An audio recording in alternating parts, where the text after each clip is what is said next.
Hey everyone, Eggman here with another video, and today we're going to go over my take on probably the strongest leader in the One Piece Romance Dawn meta. It is the Eustass Kid starter deck leader, which I think this is not only going to rock the starter deck meta that's going to exist in North America for a little bit, but this is such a good leader with not only a probably one of the best win conditions in the game of strictly as at the end of the game you just get to put, if you have 10 Dawn, you put 7 underneath them, you become a 12k swing, and then for 3 Dawn you get to restand them and swing again. That's incredibly strong. 2 12k swings just pretty much means that your opponents probably have to have a lot of counters to get out of it, or some blockers, and if they don't, they're taking 2 damage and they just lose the game from that. So really good leader for that effect. And then green just has a lot of generically good cards to put underneath this guy. So my take on it is a little bit more like a mid-range kind of almost control, but again, the win condition, as long as you can get, you know, safely to 10k or 10 Dawn at the end of the game, is super duper strong, and it just does a lot of value. So we're going to go on into it. So we did kind of go on the leader effect, but going into our 1-drops, we do have 4 of the Jewelry Bonnie. So for 1, you get to rest it and then look top 5 for a Supernova's card and add to your hand, place remaining at the bottom of your deck in any order. It's a Supernova itself, so it does get found, and I will mention any other cards that are in the list that are Supernovas that can be found from it. But card draw in this game is incredibly rare. Obviously, it would be incredibly strong if you could, for 1, use its effect, you know, just on play you get to look top 5 like a Nami, but still this is such a good effect, and there are some good Supernovas for you to find, so that is something to note.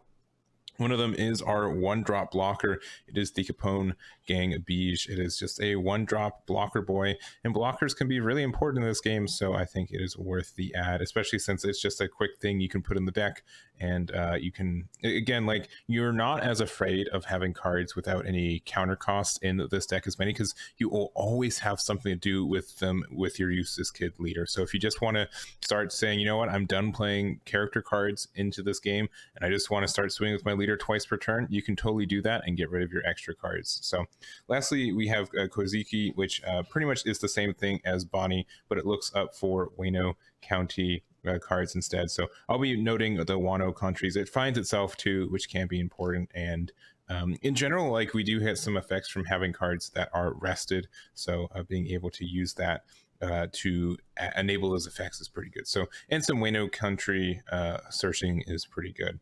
Next up, one of our, I keep calling these super counters based on Dragon Ball. I'm never going to stop until someone tells me to, but it's a 2k counter. It's a Scratchman Apu from the starter deck. It's a super Novus, so you can search it. That's about it. It does have the Dawn ×1 attack and you rest one of your opponent's Dawn, which I don't think will ever come up, at least until like there's more like Dawn related strategies, so I don't think it's worth being played there. Next up, we do have the Cat Viper. We have 3 of this boy. I can maybe see bumping up to 4 as well, but it's a 3k. It is Wano country, so you can search it, and then just on play rest one of your opponent's characters with a cost of 3 or less. So if your opponent has something out on turn 3 that they want to, like a Sentomaru, for example, for blue, you can play this Cat Viper, and then you can start swinging it with leader, and you can really disrupt them. So really good for disrupting the small boys and girls in the deck. It can also just rest a blocker, which usually like the small ones there, and that can be good there. We also do have a Ryza, which is also a Wano country, just one attacking once per turn, and there's no Dawn requirement on it either, which is interesting. If you have 2 or more rested characters, draw 1, and this will include itself when you draw. So this is why I said, like, if you have like a Bonnie out and you use its effect for 1, then you can swing with Ryza and you get another card draw with it. So that, I think that's pretty good. It does get some good benefits from it, and I do like the ad there. So Ryzo does get some card draw, and like for 3 it's a 4k. That's a pretty good stat line too. Next up is Aizu. You're running 4 of this as well. It is another super counter plus 2k counter on it. Just on play, rest one of your opponent's characters with a cost of 4 or less. So being able to use that to rest something that you want to swing into. Obviously, it's like a better version of the Cat Viper. It costs 1 more, but it hits more things, and it is a super counter in hand. So usually it's the super counters have good effects on the board too, because it wants to persuade you to play them, I feel like, is the way to do it, but it's super good. We're also running 3 of the Okiku, and both these are Wano country cards as well. But this just has Dawn ×1 attacking, rest one of your opponent's characters with the cost of 5 or less.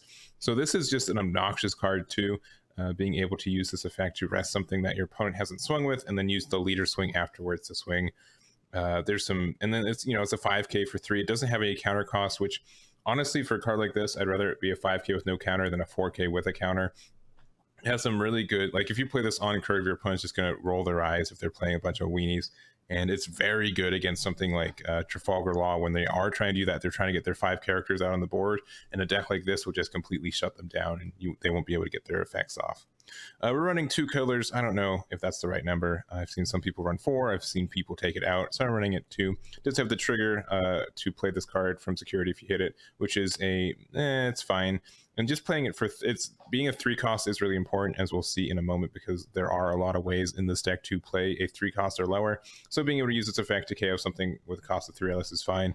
Though most cards that this can KO, you would be probably you'd be inclined to swing with leader as well, but I don't think it's that bad. And one of those ways to get the card out for free is these Trafalgar Laws, which are such a good card. It is absurd how much value this gets when in whatever deck you're in. So it's not only a 6k blocker for 5, so that is pretty good stats, and having a 6k blocker is usually really important, because it just means that if your opponent's trying to swing into your leader with a 5k, you can block it, and then they'll have to do something else to try to get rid of this, which is normally the way. And then also on play, you may, and let me make sure, you return 1 character card to your hand, play 1 character at the cost of 3 or less from your hand. So there's a lot of good ways to do this. For example, like even like worst case, let's say we swing with our Kiku and we want to save it for the next turn, we can just play Trafalgar Law.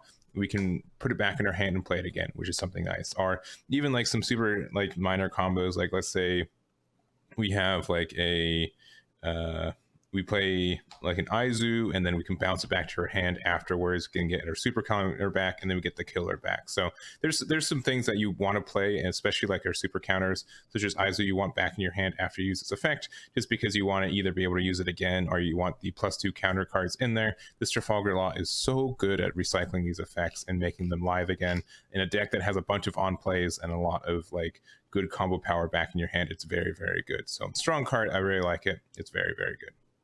Next up, we have X-Drake, and it is a 5 cost 6k as well. And on KO, on play, KO one of your opponent's characters with a cost of 4 or less. So this is just like a good thing to jam onto your opponent, and something you can kind of do with your opponent too. If there's a card they want to save, you can swing it to with your leader. You can make them use some counters, and then you can use X-Drake to just pop it right afterwards. So it usually feels kind of good. Put some pressure on your opponent and make them discard some cards. And in this deck, you can get a lot of like hand advantage and a lot of like sneaky +1s, which is really cool. Next up, we're playing 2 copies of Yamato. I don't know how I feel about this card. I know it's expensive-ish and it's a rare card, but I don't think it honestly does too much into it. This card is a Wano country, and I didn't say it earlier, but the X-Drake and the Trafalgar Law are both supernovas, so that does help get them off the Bonnie. But this just has double attack and banished, which just means that if you do damage with this, your opponent's taking 2 damage and it goes to their graveyard instead. So that just means like it does a lot of damage. It's a priority remove target for your opponent, so that's fine. It's okay. I think there's a lot of better things for turn 5, and if I was playing this deck more, I don't know. Well, you do not have to run these if you don't have them. I don't think they're a hard need, but when they go off, they feel very good. So next thing is talking about something that's very good when they go off. It is the 8-drop Eustass Kid. This is such a problem card almost. If you're able to get this out, your opponent can sometimes have an impossible way to get rid of it. So dawn times 1 opponent's turn, if your character is arrested, if this character is rested, your opponent cannot attack anything other than characters named Eustass Kid. So, and then you can also rest this on the turn it's played by active main. Once your turn, you may rest this card, play 1 character card with cost of 3 or less from your hand. So if you have 9 Dawn, you can play this, and then you can use its ×1 to put the Dawn underneath it, and then you can rest it to play something. So that's incredibly good. Being able to get this active. And then if you play something, for example, if you play one of your Capone Gang Abige, it just means your opponent will have to swing into a blocker first and then get that off. So you really want to set this up with the Trafalgar Law already on the board too, just to have a somewhat difficult blocker to get rid of, and then your opponent won't be able to answer this either. So I think there's some good things, and obviously you can use it to play cards like we've already talked about, such as the 3-drop Raizo. We can play the Okiku, we can play the Aizu, like these things that have effects or like staying power when they hit the board, and then you can continue to capitalize off that. So really strong card. A lot of decks will have a hard time to get rid of this, and it's a very good Dawn investment. Last, we have our event cards. So we have 4 Paradise Waterfalls. Your leader or one of your characters gains plus 2k power during the battle. Then set one of your characters to active. So not only is this like kind of good for, like, let's say you have the Trafalgar Law out, you can use it to block, and then if they swing like a 7k, you can restand it and you can live, and then you can block another attack with it, which is quite good. Or if you have like your Kiku out and your opponent's trying to get rid of it, you can Paradise Waterfall, restand it, and then it's a 7k, gets out of the attack, and then they won't have a way to swing over it too. So for a 1k investment, or sorry, a 1 Dawn investment, I think it's fine.